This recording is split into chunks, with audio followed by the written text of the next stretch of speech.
की अदायगी करे, ये सुन्नत नहीं है, बल्कि अपनी हस्बे इस्तेतात, अपनी ताकत के मुताबिक जैज दें। और लड़कों वालों को भी चाहिए कि वो इस तरीके से लड़की वालों से मांग ना करें, भिखारी की तरह भिखारी बनकर उसके सामने हाथ ना फैलाए कि भाई इतना देना है, इतना देना है, इतना देना है। जैसा कि बाद शहरों के अंदर ये रवाज बहुत ही उरूज पर है, हमारे यहाँ पर तो नहीं है। अल्लाह का शुक्र अदा करना चाहिए इसके ऊपर, खुदा की हम तारीफ बयान करते हैं, उसके बेपनाह उसका एहसान है, बेपनाह उसका शुक्र है कि इस लानत से अल्लाह ने हमें बचा लिया, इस लानत से अल्लाह ने हमें बचा लिया। और ये हमारे अकाबिरीन उलमा की मेहनत और उनकी जिद्दोजहद का नतीजा भी है कि वो शुरू से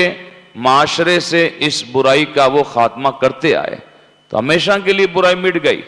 वरना तो लड़कियों के निकाह करने में एक बाप को कितनी मशक्कत उठानी पड़ती है और किस कदर परेशान होना पड़ता है। बसा औकात अपनी जमीनें की जमीनें, जायदाद की जायदाद, बागात, खेत वगैरह सब बेचकर और अपनी बच्चियों की शादी करनी पड़ती है। अब जाकर देखो, बाहर जाकर हम लोग बाहर जाते हैं प्रोग्रामों के अंदर,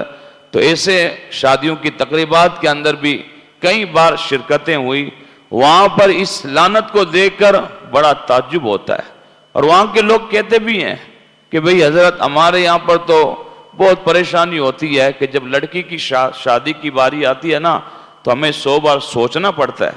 कई बार उस पर गौर करना पड़ता है कि लड़की की शादी कैसे करेंगे, हमारे पास में है ही नहीं कुछ, और कुछ नहीं है तो कर्ज लेकर करना पड़ेगा, सूद लेकर करना पड़ेगा, कैसे भी करना पड़ेगा। हर आदमी की ये फिक्र होती है कि हम अपनी बच्ची की शादी करके, निकाह करके उसे अच्छा उसका घर बसाने की कोशिश करें। एक बाप की जिम्मेदारी भी होती है और उसकी फिक्र भी होती है, लेकिन माशरे की चंद रसूमात की बुनियाद पर ये इतना परेशान होता है, इतना परेशान होता है कि आखिर क्या किया जाए।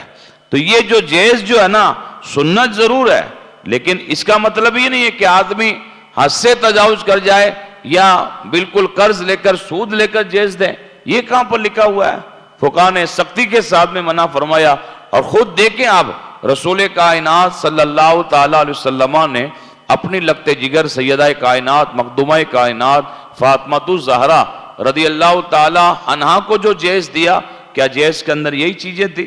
बिल्कुल हल्की फुल्की चीजें, बल्कि उस दौर की बहुत ही मेन जो अच्छी चीजें थी, हालांकि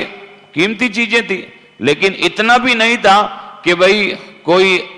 किसी गरीब के लिए भारी हो जाए, किसी अमीर के लिए भारी पड़ जाए, ऐसा जहेज भी नहीं। बान की चारपाई और एक पंचक्की वगैरह, मिट्टी के चंद बर्तन और एक गद्दा जिसके अंदर रूई की जगह पर खजूरों की छाल भरी हुई है, बहुत आसानी के साथ में हुजूर का ये तर्ज अमल और हुजूर का ये इस तरीके से जहेज देना, ये उम्मत को बताना था कि जहेज के अंदर कोई आला और कीमती चीजें देने की कोई सख्त जरूरत नहीं है, बल्कि आदमी अपनी इस्तेताअत के मुताबिक ऐसी चीजें जहेज के तौर पर